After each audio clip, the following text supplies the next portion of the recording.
See, I'm talking to a Gen Z here, so I need to Yeah, be very yeah. careful. But this is a Gen Z that behaves like a baby boomer. Yeah. Forget even Generation X or or millennials. Wow, this is a massive subject. We need to understand the psychology of the Gen Z. I'll start with what's holding them back. One is they are much maligned, right? People throw all kinds of adjectives, epithets. They are Yeah. entitled, idealistic. Uh, when they reached puberty, let's say 1995, 96 and upwards, right? They were the first that held a smartphone, right? It's even pre-puberty. 11, 12 years old. 13, they definitely had an iPhone or a smartphone, right? Around the same time, which is 2011, 2012, Instagram was launched, okay? Now, there are lots of studies which clearly point in this direction, that when you are consumed with a smartphone, when you're 11, 12, 13, it actually diminishes or even damages your cortical brain, Correct. your cognitive faculties, right? You'll be shocked if I tell you the number of girls between 11 and 14 or thereabouts, that have harmed themselves, tried to commit suicide, committed suicide, who are clinically depressed, has gone up by 6 times. Seriously, Wow. and it coincided with the use of smartphones, 11, 12, 13, right? Uh, you know how it works. When girls are down, they make themselves miserable. But when boys are down, they make others miserable. Girls harm themselves. The hospitalization is off the charts, right?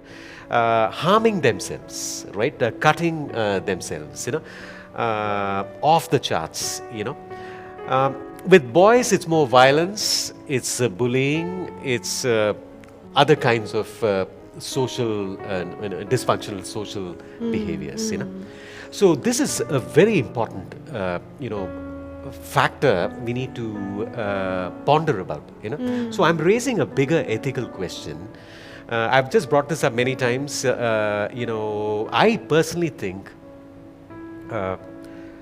no child in middle school must be allowed to even use Instagram. Correct. You know, This is a battle I'm fighting with my daughter's school right now because they have given iPad to, Yeah. children 7 years old and they are not willing to take it back. Oh. So I'm even considering homeschooling her because if I can't get away from this way, then I have to take her out. I'm glad you brought this up. That means if you're a girl, you're going to have this vicious competition with or girls in the puberty age, and everything on Instagram is showmanship. It's not real. You're sleeping with your phone, with your smartphone, waking up with a smartphone, and you're mentally partly damaged. So your cognitive thinking goes out of the window, right? The second thing is, needless to say, an inability to concentrate. Because your attention span comes from your hippocampus, in the brain, and that is hampered, if you may. The third thing is this, hyper-reality versus reality.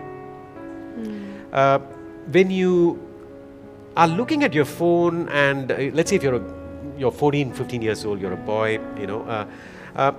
your food is in the phone, your friends are in the phone, your community is in the phone, you read your phone, your books are in the phone, your life is in the phone, right? That's hyper reality. Yeah. So, we need to understand this. Life is not in the phone, it's outside the phone, right? So you make friendship in a phone and you break up in a phone, and you think that's a real Yeah. breakup, right? Now here is a problem, you know. The moment you step outside your phone, you go to deal with real people, right? You go to deal with confrontation. Yeah. You go to deal with emotion. You go to deal with reaction. You go to deal with people who will run you down, say nasty things, right? They just cannot handle it. They are emotionally very, very, very fragile. There is a word that Nassim Taleb used, which the word is a terrible word in my opinion, but it's brilliant in its meaning. He used the word called anti-fragile. Let me explain this. This has everything to do with this generation. You know? This generation is fragile. And the reason why they are fragile is because partly they've been overprotected. Like in the United States, summer camp over supervised, and when this boy who's 15 needs to go to the bathroom, there are two people that walk with him. If the first person, whatever, has a fall or something happens, there's the second person. This is to go to the bathroom. So here is a problem. The moment you step into school, university, they want to be protected. When somebody says something, you need someone big to protect them, right? Children become stronger when they're exposed to challenges. But we've done the opposite, right? We have underexposed them.